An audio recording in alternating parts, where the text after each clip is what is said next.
Yeah, yeah, yeah. Yeah, yeah, yeah. Je m'appelle Lauriane Terrou-Benoni et je suis gabonaise et canadienne. De formation, je suis anthropologue. Je dirige le bureau de Dakar de l'Institut d'études de sécurité. Je me décrirais professionnellement peut-être comme une chercheure et une analyste des questions de paix et de sécurité, en particulier dans l'espace ouest africain.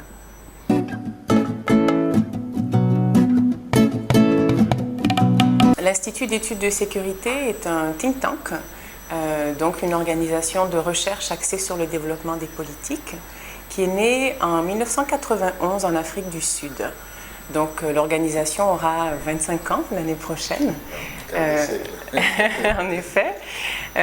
Alors à l'origine, l'ISS s'appelait l'Institut des politiques de défense. Et c'est une structure qui a été créée dans l'optique d'accompagner la transition qui a mené à la fin de l'apartheid en Afrique du Sud, en particulier en matière de réforme des forces de défense et de sécurité, à une période où véritablement il était important de prendre en compte cette dimension-là dans le succès de la transition. En 1996, l'Institut a changé de nom pour prendre son nom actuel, l'Institut d'études de sécurité. Nous avons des bureaux à Pretoria, toujours, mais également à Nairobi, au Kenya, à Addis Abeba en Éthiopie et à Dakar. L'ISS a comme mission de promouvoir la sécurité humaine sur le continent africain. Et elle le fait en menant de la recherche,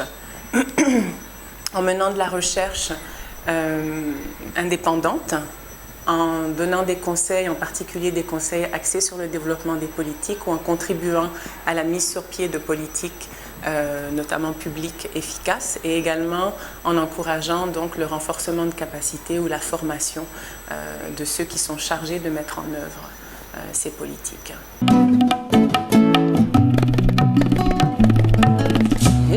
Simplement de ne plus considérer la sécurité comme la sécurité des États, mais de faire en sorte qu'on prenne également en compte la sécurité des communautés. Et c'est là où la femme qui est au nord du Mali ou qui est au nord du Nigeria comprendra que sa sécurité à elle compte également, même si elle ne se retrouve pas à quelques mètres du palais présidentiel ou dans la capitale. Donc c'est véritablement de comprendre la sécurité de façon beaucoup plus large, en prenant en compte des concepts comme la sécurité alimentaire, la sécurité économique, des questions de santé. Donc le concept de sécurité humaine est très large et c'est véritablement de comprendre la sécurité des individus et des communautés de façon globale et holistique. Le bureau de Dakar de l'Institut d'études de sécurité couvre l'Afrique de l'Ouest. Donc nous avons un mandat régional, comme d'ailleurs la plupart des autres bureaux de l'ISS également.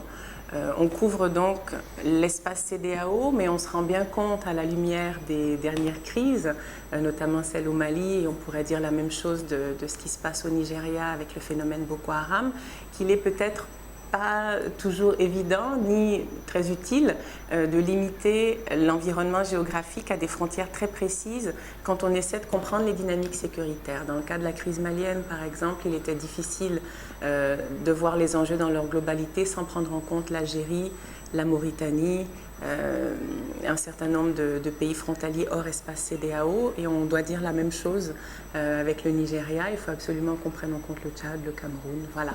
Donc techniquement le bureau couvre l'Afrique de l'Ouest, mais dans la pratique et en fonction des besoins, il nous arrive de regarder au-delà des frontières de l'espace CEDEAO. Le bureau comprend à peu près une dizaine de personnes à l'heure actuelle, y compris le staff de soutien, qui est essentiel pour qu'une équipe de recherche fonctionne bien. Et en termes d'axes de recherche, on a, je dirais, à peu près 4 ou 5 axes en fonction de comment on les compte. Le premier, comme vous le savez, on est actuellement dans une dynamique au niveau de toute la sous-région, une dynamique préélectorale ou post-électorale en fonction des pays dans lesquels on se trouve. 5 élections présidentielles avaient lieu en 2015, 2 ont déjà eu lieu, le Nigeria et le Togo. 3 viendront encore, Côte d'Ivoire, Burkina, Guinée. L'année 2016 et l'année 2017 seront également des années électorales dans d'autres pays de la sous-région et donc on trouvait important, étant donné que les élections sont souvent un moment de cristallisation des passions et malheureusement également un moment où la violence fait irruption sur le champ politique, on trouvait important de garder un œil attentif sur ces processus. Donc c'est le premier axe de recherche qui occupe une partie de l'équipe. Le deuxième axe de recherche est lié aux dynamiques religieuses. On a vu malheureusement au cours des dernières années une montée en puissance des extrémismes religieux et on met bien cette expression au pluriel parce que c'est vrai qu'on a tendance à focaliser sur l'islam quand on parle de radicalisme religieux. En particulier parce que ce type de radicalisme a un prolongement terroriste. Cela dit, d'autres dynamiques religieuses, notamment les mouvements fondamentalistes chrétiens, peuvent également avoir des prolongements violents. Et je crois qu'un certain nombre d'exemples, et le plus récent étant la Côte d'Ivoire, ont montré qu'il était important de s'attarder également à ce type de dynamique. Donc le deuxième axe de recherche qu'on mène au sein du bureau s'intéresse à ces dynamiques de radicalisation religieuse dans toutes ces dimensions. Le troisième axe de recherche qui nous occupe, c'est la question de la sécurité ou de l'insécurité maritime. On a un chercheur spécialisé sur ces questions qui travaille sur les questions d'insécurité maritime, en particulier dans le golfe de Guinée, à temps plein.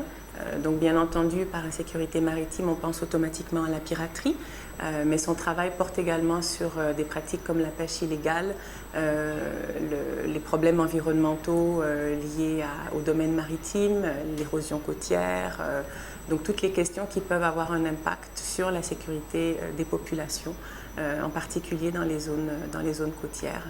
Et bien entendu, l'impact va au-delà des populations, c'est également une dimension qui peut avoir un impact sur l'économie des pays. Le quatrième axe, finalement, c'est la question, bien entendu, qui a préoccupé une bonne partie de la communauté internationale depuis le début de l'année 2012, c'est donc la crise malienne et ses conséquences. Le bureau a été très actif en termes d'analyse au début de la crise pour essayer de comprendre la crise multidimensionnelle qu'a traversée le Mali, en particulier dans sa composante donc institutionnelle et sécuritaire. Et après l'installation de la mission des Nations Unies au Mali, le bureau s'est un petit peu retiré de l'analyse parce qu'on sentait que sur le terrain, toutes les capacités étaient réunies en tout cas et on voyait mal quelle serait la valeur ajoutée du bureau. Donc on s'est un petit peu retiré de ce dossier pour essayer de comprendre les dynamiques et on s'est rendu compte qu'un travail qui pourrait avoir une valeur ajoutée devrait s'intéresser précisément à la question de la coordination des acteurs sur le terrain. Et donc, nous menons en partenariat avec un centre de recherche qui est basé en Europe, ECDPM, European Center for Policy Development Management. Donc, nous menons une étude comparative des 1001 stratégies Sahel qui ont émergé à l'issue de la crise, en essayant d'identifier finalement qui fait quoi, où, comment et avec quels moyens. Pour quelle population cible également. Donc pour l'instant, le travail est mené au niveau stratégique, c'est-à-dire qu'on a fait une analyse comparative des différentes stratégies et il y a plein d'éléments intéressants qui ressortent, notamment le fait que certaines stratégies semblent avoir été développées en partenariat assez étroit avec les pays concernés, d'autres un peu moins. On se demande également si un certain nombre d'États du Sahel se sont positionnés par rapport à leur population ou plutôt par rapport aux bailleurs, parce que bien entendu, il y a une question économique dans tout ça. On se demande également, quand on parle de sécurité, on parle de la sécurité de qui? La sécurité des pays qui se sentent menacés par le fait que le Sahel soit instable ou la sécurité des populations qui vivent dans le Sahel?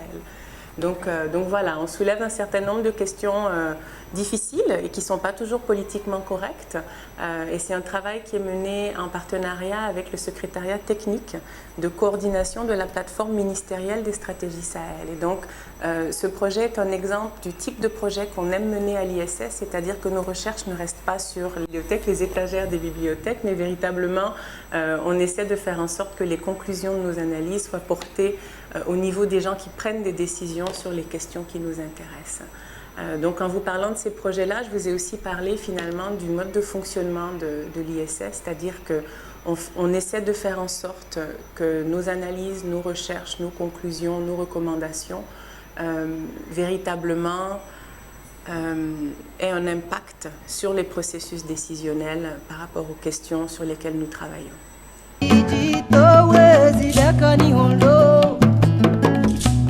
C'est une question qui se pose depuis longtemps et dans des contextes qui vont au-delà, bien entendu, du Sahel. Tout le monde aime parler de coordination, tout le monde reconnaît l'importance de la coordination, mais les gens n'aiment pas être coordonnés, ils préfèrent être les coordonnateurs. Ça fait partie, je crois, des problèmes évidents, qu'on parle de développement, qu'on parle de sécurité, qu'on parle de gouvernance.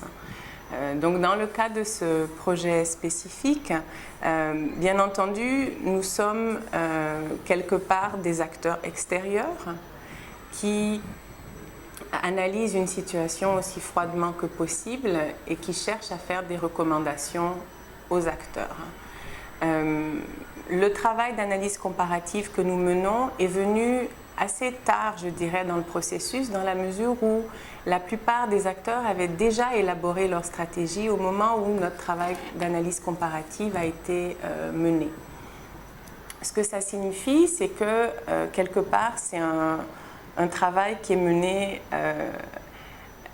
quand les acteurs se sont déjà positionnés et leur positionnement, quelle que soit leur intention, qui sont très souvent nobles, ne sont pas non plus dépourvus d'intérêt. Donc sur cette base-là, le travail qui pouvait être le nôtre était simplement de dire, bon, voilà ce que chacun annonce dans sa stratégie, voilà pour ceux qui ont déjà développé des plans d'action, la façon dont leur stratégie va se décliner sur le terrain, voilà où il y a, il nous semble, des chevauchements. Voilà où il nous semble y avoir au contraire des lacunes et voilà potentiellement les domaines où il pourrait y avoir des synergies. En quelques mots, c'est ce que je peux dire de la coordination et plus spécifiquement de la façon dont on essaie de prendre en compte cette problématique dans le cadre du projet d'analyse comparative des stratégies Sahel.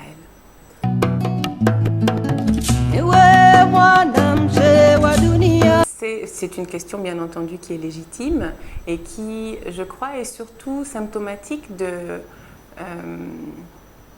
comment dire, de la suspicion qui sous-tend souvent les gens la perception des gens qui nous entendent parler de l'ISS comme structure indépendante. En particulier dans l'espace francophone, les think tanks sont quelque part de nouveaux animaux. On n'est pas très habitué, les États ne comprennent pas le principe du think tank. Pour certains, c'est bien entendu en train de changer, certains États voient très bien l'intérêt de ce type de structure, mais pour d'autres, le mot indépendant soulève automatiquement la suspicion. Et le fait d'être effectivement, d'avoir comme siège un bureau en Afrique du Sud, fait en sorte que l'identité sud-africaine de l'ISS est parfois perçue comme étant ce qu'il y a de plus important au niveau de l'Institut. Alors, ce que je peux vous dire pour vous montrer que cette vision est peut-être pas tout à fait juste, c'est que par exemple, au niveau du bureau de Dakar, il n'y a aucun staff d'Afrique du Sud. Le staff du bureau est essentiellement ouest-africain et également originaire d'Afrique centrale. La question souvent, ou l'interrogation qui sous-tend ce type de perception est aussi liée à une méconnaissance des bailleurs de fonds de l'Institut. Par exemple, l'ISS ne reçoit aucun financement de l'Afrique du Sud, même si notre siège se trouve dans ce pays. Les pays qui soutiennent l'Institut d'études de sécurité sont essentiellement des pays situés au nord de l'Europe, donc les Pays-Bas, le Danemark, la Suède, la Finlande, mais également un certain nombre d'autres bailleurs de fonds comme le Canada, le Japon, l'Australie. Également, ce sont eux qui donnent le gros des fonds de fonctionnement de l'Institut d'études de sécurité. Donc, c'est vrai qu'à la base, et je l'expliquais en introduction, l'ISS est né en Afrique du Sud et a joué un rôle très spécifique qui d'ailleurs n'a pas toujours été apprécié par les autorités sud-africaines en matière d'accompagnement de la transition et plus spécifiquement d'accompagnement en matière de réforme des secteurs de la défense et de la sécurité. C'était le point de départ de l'Institut qui est maintenant devenu une véritable structure panafricaine avec des bureaux dans différents pays qui couvrent différentes zones régionales.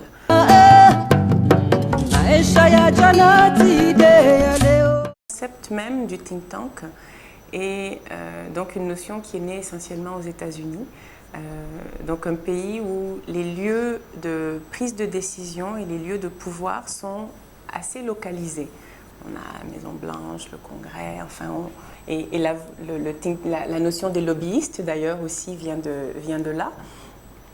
Et donc, il y avait cette volonté au départ de créer des structures qui pouvaient élaborer un certain nombre de recommandations, influencer les politiques, mais en sachant précisément à quel niveau les décisions étaient prises.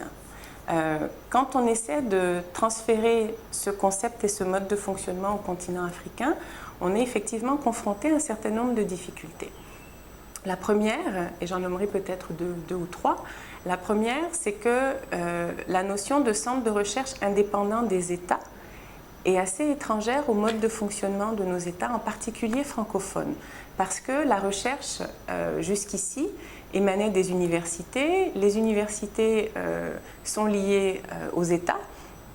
Et lorsque des centres qui n'étaient pas universitaires existaient, ils étaient la plupart du temps liés à certains ministères, ministère des Affaires étrangères, ministère de la Défense, voilà. C'est d'ailleurs un modèle globalement hérité de la France, hein, si on regarde ça de cette façon-là.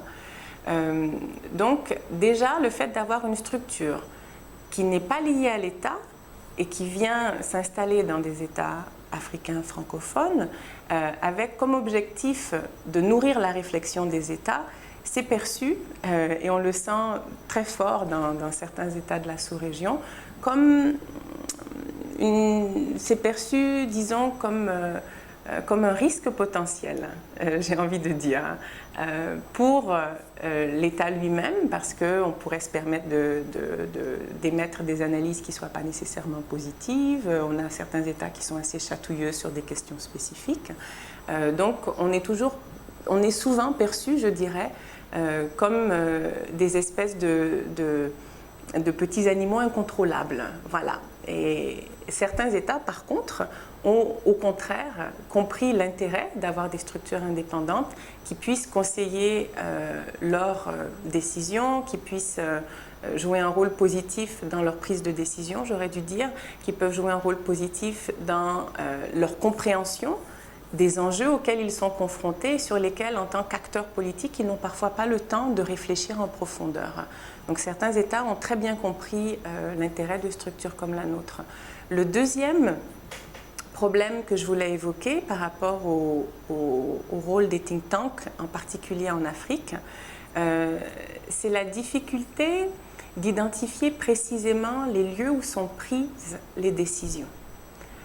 Donc pour avoir un impact sur les processus décisionnels, il faut comprendre le processus lui-même, et chaque État fonctionne un petit peu différemment, mais parfois les lieux de prise de décision ne sont pas ceux auxquels on pense. Les acteurs qui conseillent les décideurs sont parfois des gens qui existent dans l'ombre. Ceux qui sont au sein des ministères ne sont pas ceux qui ont l'oreille du ministre. Tous les ministres n'ont pas l'oreille du président. Le président a des conseillers occultes qui parfois ne veulent pas être connus de la population, du domaine public. Donc le travail d'un think tank dans une région comme la nôtre demande également d'avoir une analyse très fine de la façon dont fonctionnent les États, sachant que chaque État fonctionne un peu différemment, et demande aussi de faire une analyse des acteurs qui comptent en particulier dans les processus de décision sur les questions donc, qui touchent la paix et la sécurité humaine dans le cadre de ce qui intéresse l'Institut d'études de sécurité.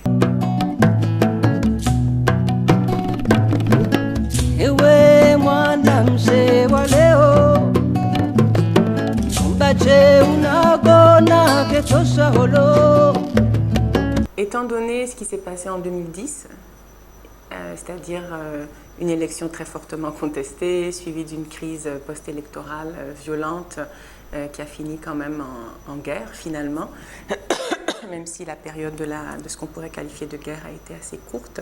Elle a été violente, elle a causé près de 3000 morts, cette crise post-électorale. Donc au vu de ces événements récents, il est normal que les analystes et les observateurs, tout comme les simples citoyens, s'inquiètent de l'approche de cette élection. Au vu également de l'histoire électorale de la Côte d'Ivoire depuis les années 90, où se sont succédés un certain nombre d'élections qui ont été contestées de toutes sortes de façons, y compris violentes. On peut penser au boycott actif des années 95, on peut penser aux violences autour des années 2000. Voilà. Étant donné tout ça, il n'est pas étonnant que l'approche de l'échéance électorale de 2015 en Côte d'Ivoire suscite des inquiétudes. Cela dit, d'un point de vue analyse politique, je pense que c'est une erreur de focaliser sur les risques comme découlant uniquement de cette échéance électorale. Les risques dans le contexte ivoirien sont, sur la base de mes analyses et également de l'analyse des collègues qui travaillent avec moi sur ce dossier, sont liés à plusieurs facteurs. Le fait que le processus de réconciliation soit inachevé et que donc tant la classe politique que les populations soient encore fortement divisées, voire polarisées sur certaines questions. Il y a encore un certain nombre d'acteurs à l'extérieur et disons que la gestion du dialogue politique par le gouvernement peut décourager un certain nombre d'acteurs qui n'attendent peut-être que ça comme prétexte pour justifier l'utilisation de la violence pour faire valoir leur position. Et finalement, la Côte d'Ivoire n'a pas terminé son processus de DDR. Il y a encore un certain nombre d'armes en circulation. On découvre des dépôts d'armes dans des zones parfois surprenantes. Le dernier rapport du comité des sanctions sur la Côte d'Ivoire faisait état d'un certain nombre d'exemples qui montrent bien que l'usage de la violence n'a pas été complètement abandonné et par de nombreux acteurs, y compris des acteurs qui jouent des rôles importants et de premier plan sur la scène politique ivoirienne.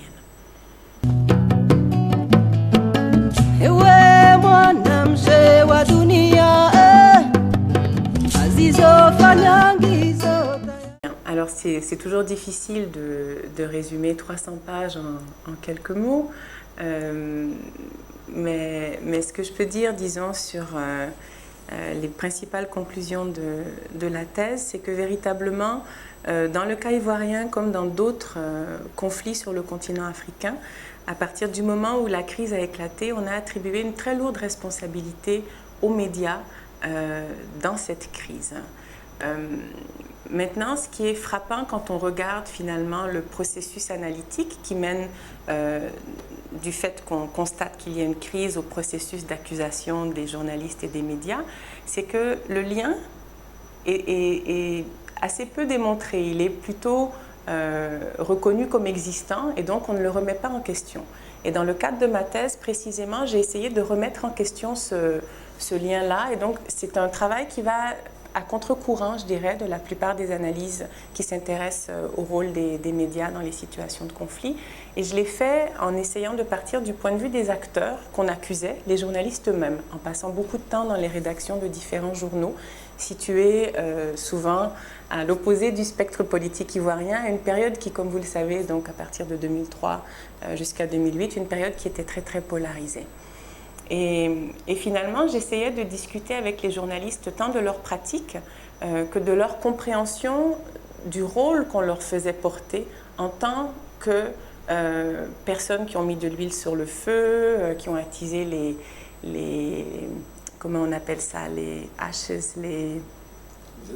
les cendres de la haine interethnique. Voilà, j'essayais de comprendre comment les journalistes eux-mêmes percevaient ces accusations. Et au final, ce que j'ai trouvé très intéressant, c'est précisément que publiquement, ils avaient tendance à reconnaître le fait que sur le plan éthique, la profession devait progresser et faire mieux que ce qu'elle avait fait jusque-là. Cela dit, et souvent davantage en privé, ils avaient le sentiment qu'on leur faisait quand même porter une très lourde responsabilité, étant donné qu'en Côte d'Ivoire, en particulier, la plupart des journaux sont attachés à un parti politique ou à des tendances politiques qui parfois deviendront des partis. Et donc, quelque part, les journalistes ne font qu'amplifier un message qui vient d'un groupe d'acteurs politiques. Et c'est plutôt finalement cette relation entre le politique et le médiatique qui pose problème, et le fait que les acteurs politiques eux-mêmes tiennent des propos qui sont incendiaires, qui attisent le feu, qui divisent la communauté, voilà.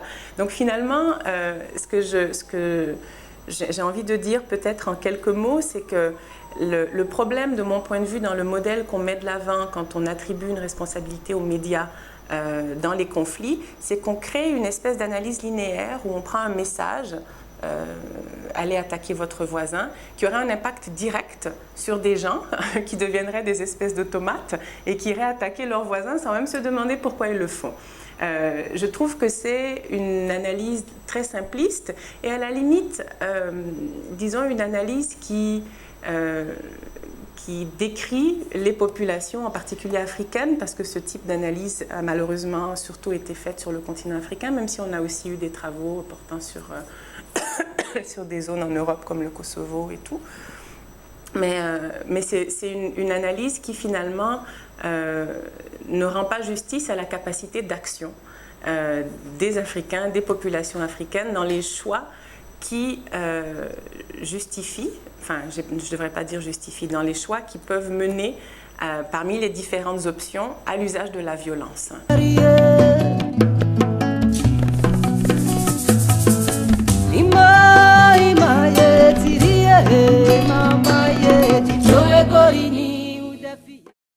Une des difficultés dans le travail qu'on mène quand on fait de la recherche axée sur le développement des politiques, c'est que la plupart des décideurs aiment bien donner l'impression que les idées qu'ils ont eues, en particulier quand elles ont fonctionné, que ces idées venaient d'eux ou de leur entourage immédiat. Donc c'est assez rare qu'on reçoive une lettre d'un décideur qui nous dise « Ah, j'ai mis en application votre recommandation, hein, ça a trop bien marché. » Voilà, c'est très rare. Donc, comment mesurer l'impact de notre travail? Ça fait partie des éléments qui sont très difficiles. En particulier quand il faut justifier, on est en période de crise économique, donc de plus en plus par rapport aux fonds qu'on peut recevoir de certains partenaires, il faut pouvoir montrer l'impact du travail. Et c'est vrai que ce n'est pas A plus B égale C la plupart du temps. Il faut trouver toutes sortes de façons assez originales par moment pour montrer l'impact qu'on a pu avoir. Maintenant, pour revenir plus spécifiquement sur le rapport sur la paix et la sécurité dans l'espace CEDEAO, qui a changé de nom depuis le mois de janvier 2015. Ce rapport s'appelle le rapport sur l'Afrique de l'Ouest. Il n'y a pas eu fondamentalement de changement dans le contenu du rapport ou dans ses objectifs. Simplement, c'est le premier des rapports régionaux de l'Institut d'études de sécurité. Et après ce rapport sont nés d'autres rapports, le rapport sur l'Afrique australe, le rapport sur l'Afrique centrale et le rapport sur l'Afrique de l'Est.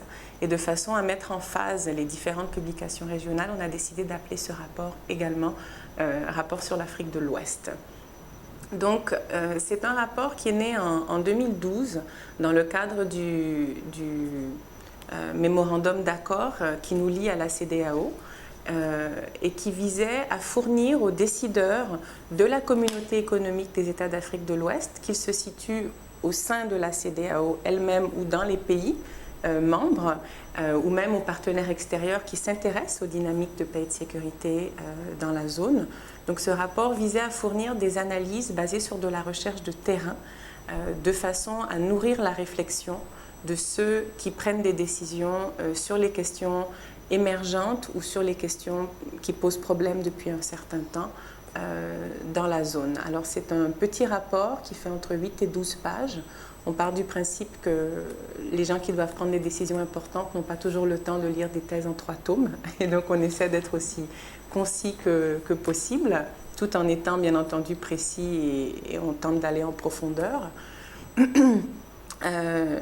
Et également, ce rapport comprend une section qui dresse des recommandations aux acteurs qui, de notre point de vue, peuvent jouer un rôle dans la résolution des problèmes qu'on soulève. Pour vous donner quelques exemples, on en est donc, je crois, au 13e numéro du rapport sur l'Afrique de l'Ouest, et on a abordé des sujets aussi variés que la gestion de la crise malienne, les questions d'insécurité maritime au Bénin, la question de la gestion du processus électoral au Togo. On a également fait une analyse avant la crise au Burkina Faso sur les risques qui découlaient de ce débat sur, à l'époque on parlait de l'organisation d'un référendum constitutionnel qui avait le même objectif que les réformes qui ont presque eu lieu au niveau de l'Assemblée nationale. Donc voilà un petit peu le type de thème qu'on a élaboré dans ce rapport. Et comme je le disais, chaque rapport est basé sur une mission de terrain qui varie de 10 jours, un peu plus, un peu moins, en fonction des contextes. Normalement, au retour du terrain, on essaie d'organiser un séminaire avec un groupe consultatif qui peut être composé d'acteurs de la société civile, d'observateurs, d'analystes ou parfois même d'ambassadeurs. On tenait parfois des séminaires fermés avec le groupe des ambassadeurs de la CEDEAO basé à Dakar, et on leur présentait les analyses préliminaires sur la base de notre terrain. Ça donnait bien entendu lieu à des débats parfois houleux parce que l'indépendance des chercheurs pouvait être confrontée à la dimension de représentation plus politique, disons, des ambassadeurs. Mais comme ce sont des ateliers fermés, c'était aussi un espace où la parole pouvait être libre et où les opinions sont habituellement exprimées assez librement. Ce qui est intéressant dans le cadre de ces ateliers, c'est que pour nous, c'est d'abord l'occasion de tester nos analyses, mais également de tester nos recommandations qui s'adressent très souvent à des États. Et le faire sur des gens qui ont une bonne connaissance des limites de l'État, des possibilités, des gens qu'eux-mêmes conseillent, a une véritable valeur ajoutée pour le travail qu'on mène.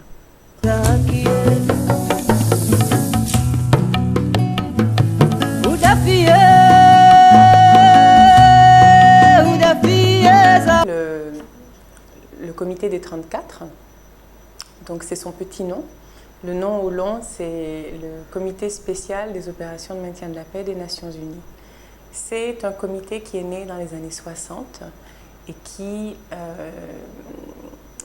à l'époque, regroupait une trentaine de membres, d'où son petit nom. Maintenant, le comité regroupe plus d'une centaine d'États membres. C'est un comité qui se réunit une fois par année et qui réunit tous les pays contributeurs de troupes aux opérations de maintien de la paix des Nations Unies. C'est donc l'occasion, au sein de ce comité, de discuter des problèmes auxquels sont confrontés les contributeurs de troupes. Ce qui est très intéressant dans ce contexte, c'est que les négociations, parce que l'objectif est d'arriver à un rapport consensuel à la fin d'un mois de discussion.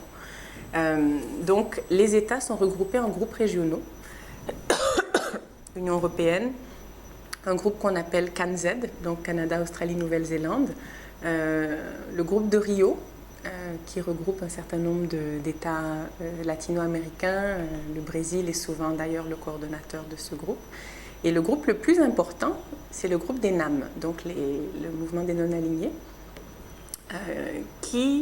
c'est de ce groupe que proviennent la majorité des pays contributeurs de troupes.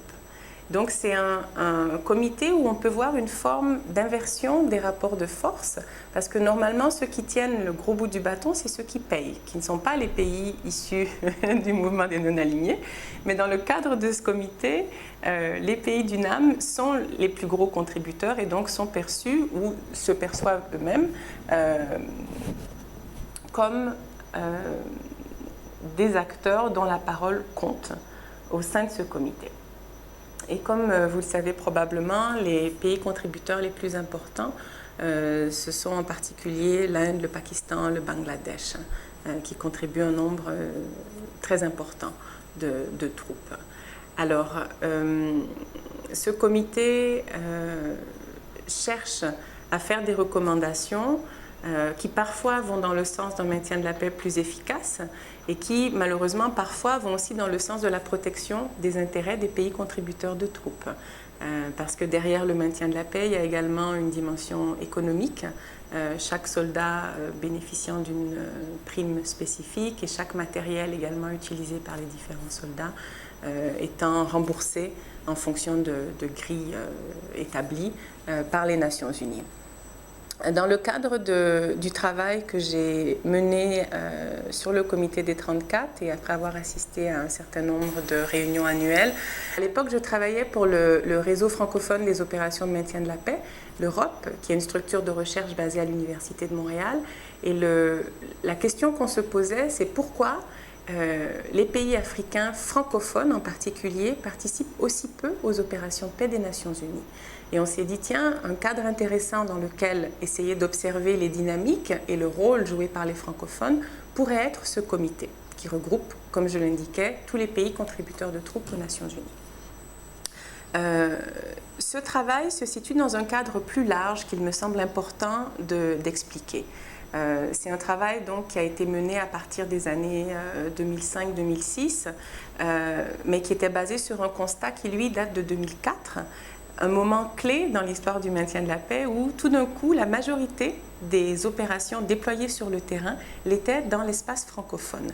Vous vous souviendrez, à l'époque, la mission des Nations Unies en Côte d'Ivoire s'installait. La MINUSTA en Haïti s'installait également. Et il y avait, quand ce n'était pas de nouvelles missions, il y avait parfois une augmentation de l'effectif dans des missions qui existaient déjà, notamment le Congo et le Burundi, si ma mémoire ne me fait pas défaut. Et donc, on basculait dans une configuration pour le maintien de la paix onusien qui jusque-là avait été inédite et qui faisait en sorte que la plupart des pays contributeurs de troupes issus de l'espace anglophone ou, disons, parlant plus facilement anglais que français, on parlait du Bangladesh, de l'Inde, du Pakistan, étaient confrontés à un déploiement dans l'espace francophone à un moment où les missions elles-mêmes changeaient un petit peu de configuration, c'est-à-dire qu'on n'était plus dans le maintien de la paix conventionnel où on a une ligne de front, on a des casques bleus de part et d'autre qui doivent maintenir la paix. On était véritablement dans une configuration de mission où il faut être au contact des populations, comprendre ce qui se passe, faire de la réforme du secteur de la sécurité, être en contact avec les autorités nationales. Et tout ça demande, requiert, si on veut que ça fonctionne aussi efficacement que possible, une capacité à communiquer dans la langue du pays avec les acteurs nationaux. Et à ce moment, le secrétaire général de l'époque, c'était Kofi Annan, a fait un appel aux pays de la francophonie, et en particulier donc à Abdou Diouf à l'époque, en lui disant « Il serait bien que vous nous aidiez à combler cette lacune en mobilisant les États francophones afin qu'ils contribuent davantage de troupes aux opérations de maintien de la paix des Nations Unies. » Alors une fois que cela est dit, c'est bien. Mais concrètement, comment on s'y prend, c'est beaucoup plus compliqué. Et c'est le travail qu'on a essayé de mener au sein d'Europe à l'époque. Donc d'abord de comprendre à quel type de blocage les États francophones étaient confrontés pour ceux qui souhaitaient participer et pour ceux qui ne souhaitaient pas participer, quelles étaient leurs motivations. On a donc mené un certain nombre de missions de recherche dans différents pays, certains qui participent, le Sénégal en est un exemple, ça a toujours été un contributeur important. Depuis la toute première mission de l'ONU au Congo dans les années 60, le Sénégal a participé. C'est un pays contributeur actif et important. Mais on s'est également rendu dans d'autres pays qui ne contribuaient pas pour essayer de comprendre leur logique. Alors bien entendu, dans certains cas, il y a des logiques internes, des problèmes de sécurité intérieure qui font en sorte que le pays préfère garder ses troupes de façon à répondre à ce type de difficultés au lieu de les déployer à l'extérieur alors qu'ils pourraient en avoir besoin. Il y a parfois, disons, de mauvaises expériences. On peut penser à un certain nombre de pays où au retour de missions à l'étranger, des militaires qui avaient développé un réseau et qui avaient aussi vu que l'État peut fonctionner différemment de ce qui se passe véritablement, ont eu à mener des coups d'État, parfois sur la base de primes non payées. Je pense à la Côte d'Ivoire, bien entendu, en 1999. Voilà, donc il y a parfois un certain nombre d'expériences qui ont laissé des goûts amers dans la bouche de certains États et qui se disent « Oh, il vaut mieux quand même éviter de contribuer aux opérations de paix ». Mais il y a parfois des États qui véritablement souhaitent contribuer, mais se sont retrouvés à être bloqués par les règles administratives et le mode de fonctionnement du processus de sélection des Nations Unies, qui était lui-même essentiellement conduit, et qui est toujours conduit d'ailleurs, par des anglophones. Et donc en particulier pour des postes individuels, certains membres, que ce soit du personnel militaire ou policier, pouvaient recevoir un appel en plus avec le décalage à des heures indues où on leur faisait un entretien téléphonique en anglais. Voilà, donc il y a un certain nombre de problèmes de ce type-là qu'on a identifiés, et sur cette base, un travail de plaidoyer a été mené en partenariat avec l'Organisation de la francophonie à l'époque pour essayer de montrer au pays les avantages potentiels d'une participation au maintien de la paix. C'est un travail qui a été mené d'ailleurs avec l'actuel, avec Jean-Marie Guéhenno, qui était à l'époque, son titre exact, secrétaire général adjoint aux opérations de paix des Nations Unies, qui venait donc de quitter son poste et qui avait bien vu la problématique de la dimension linguistique dans les opérations de paix, un francophone lui-même, et qui a donc travaillé étroitement avec nous dans le développement de ces projets qui ont mené à des programmes de renforcement de capacité, de façon à pouvoir bien évaluer les capacités d'un pays à participer ou pas aux opérations de paix, de voir quels étaient les intérêts stratégiques de ces pays en termes de participation également, et quel pouvait être le gain financier, mais également en termes d'expérience pour les policiers, pour les militaires.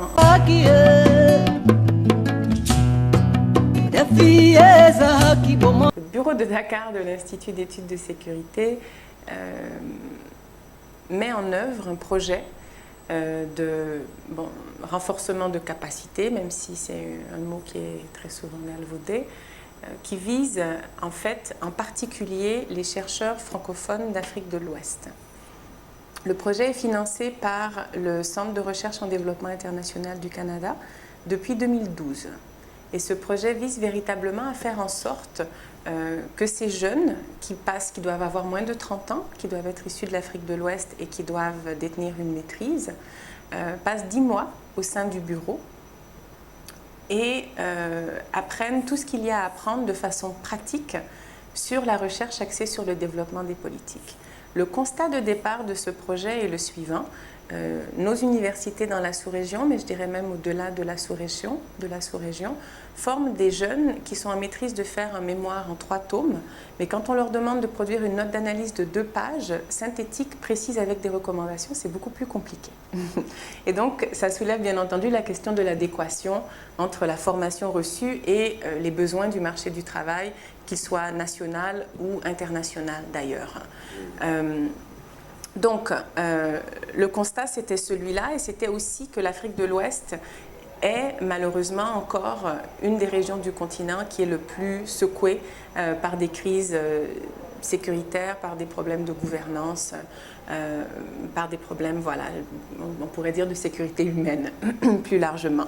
Et qu'il était important d'encourager la production de savoirs endogènes. Et là, peut-être une petite anecdote, mais on a tous, je pense, déjà ressenti en tant que chercheur africain ou à demi africain, ou en tout cas animé par un sentiment, disons, important pour l'Afrique. On a tous été un peu choqués de voir des gens qui ont parfois passé 1 ou 2 semaines sur le continent africain, qui se présentent comme des experts de l'Afrique et qui prennent position sur des questions qui clairement les dépassent. Quand on sait que sur le terrain, il y a des gens qui pourraient parler de ces problématiques-là avec beaucoup plus de pertinence et de profondeur.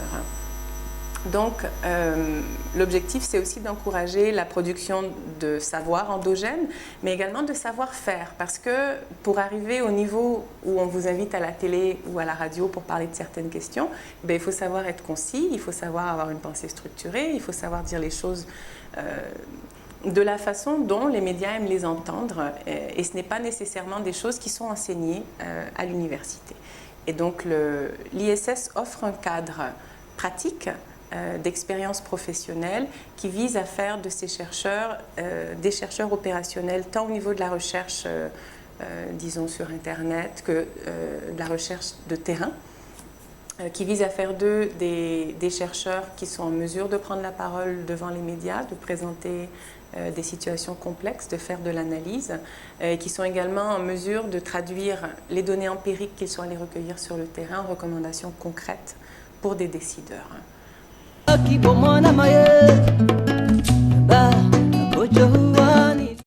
Le programme est basé bien entendu sur le fait que la meilleure façon d'apprendre, c'est de faire au quotidien en travaillant au sein d'une équipe qui mène de la recherche de cette façon-là.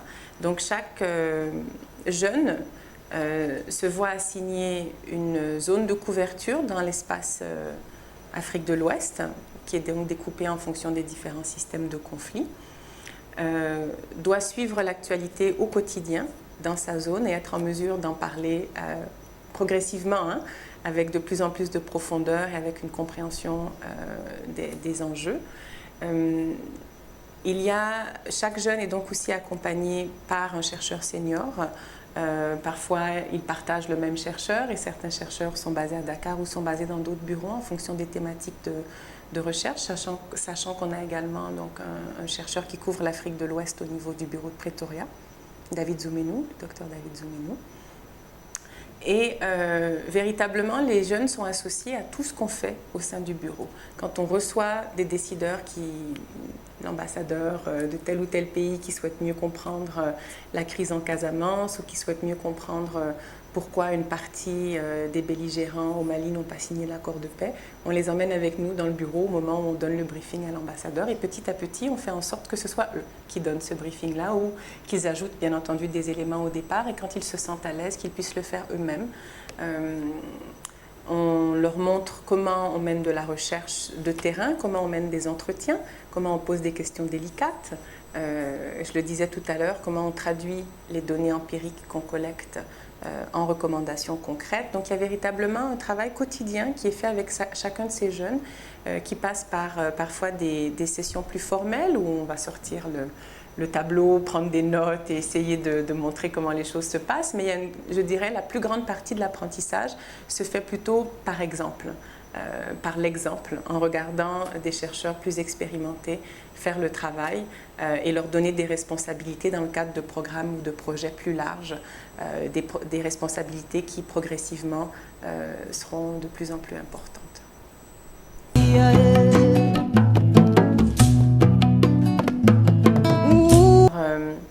La capacité est malheureusement limitée parce que c'est un programme qui, pour fonctionner, repose sur la disponibilité des chercheurs seniors. Alors, s'il y a trop de fellows, on les appelle donc pas stagiaires, mais on les appelle fellows, parce qu'on avait le sentiment que le mot stagiaire dans la sous-région est malheureusement connoté plutôt négativement. C'est la personne à qui on demande de faire le café et les photocopies, alors que véritablement ici, c'est des piliers du fonctionnement de l'équipe de recherche. Et donc, on les appelle Junior Fellows en français, chercheurs boursiers, Junior Fellows en anglais, chercheurs boursiers en français. Et on en a normalement 4 par période de 10 mois. Donc effectivement, c'est un programme compétitif. On a reçu par exemple pour la dernière vague d'appel à candidature à peu près 115 CV. Et sur ces 115 CV, il fallait qu'on en choisisse 4. Donc le processus est difficile. Parmi les 12 qui ont été sélectionnés pour l'entretien, tous auraient pu être sélectionnés, avaient le bon niveau d'engagement, le bon niveau de connaissance. Voilà, donc malheureusement il a fallu faire un choix et 4 seulement ont été sélectionnés. La prochaine vague de sélection se fera à partir du mois de décembre cette année pour un fellowship qui commencera au mois de février 2016. Bon, je crois.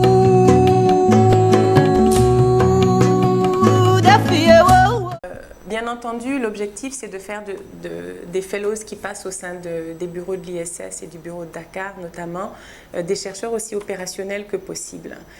Mais sur la fin du fellowship, on s'assure de leur procurer un accompagnement également pour la recherche d'emploi. Ça passe par des choses simples comme comment on rédige une lettre de motivation. Comment on rédige un CV pour que le CV retienne l'attention d'un sélectionneur? Et on se rend compte malheureusement que ce n'est pas du tout des compétences qui sont enseignées dans des cadres notamment universitaires. Et sur cette base-là, on essaie ensuite, quand on voit des offres passer ou quand on entend parler de possibilités d'emploi, mais les fellows eux-mêmes sont très proactifs la plupart du temps vers la fin de leur fellowship et donc cherchent un emploi. Parmi ceux qui n'ont pas décidé de poursuivre des études universitaires, parce que 3 de nos 13 fellows font actuellement des doctorats, certains en Chine, certains au Canada, parmi ceux qui ont choisi de ne pas poursuivre leurs études, tous sauf un ont des postes, que ce soit agente des affaires civiles au niveau de la MINUSMA à Tombouctou, par exemple. On a un collègue qui est maintenant chargé de la question des réformes et du renforcement de capacités sur les questions sécuritaires des membres de l'Assemblée nationale du Mali, dans le cadre du National Democratic Institute, le NDI. On a une collègue qui a, elle, basculé plutôt dans le secteur privé, qui est chef d'un département veille d'une structure d'intelligence économique. Je vous donne quelques exemples comme ça pour vous montrer que les parcours après leur passage à l'ISS sont aussi multiples que leur champ d'intérêt spécifique. Et chaque fellows a pu, sur la base de l'expérience acquise et sur la base de leurs propres compétences, bien entendu, et champs d'intérêt, trouver une trajectoire professionnelle qui, pour l'instant, a été très positive.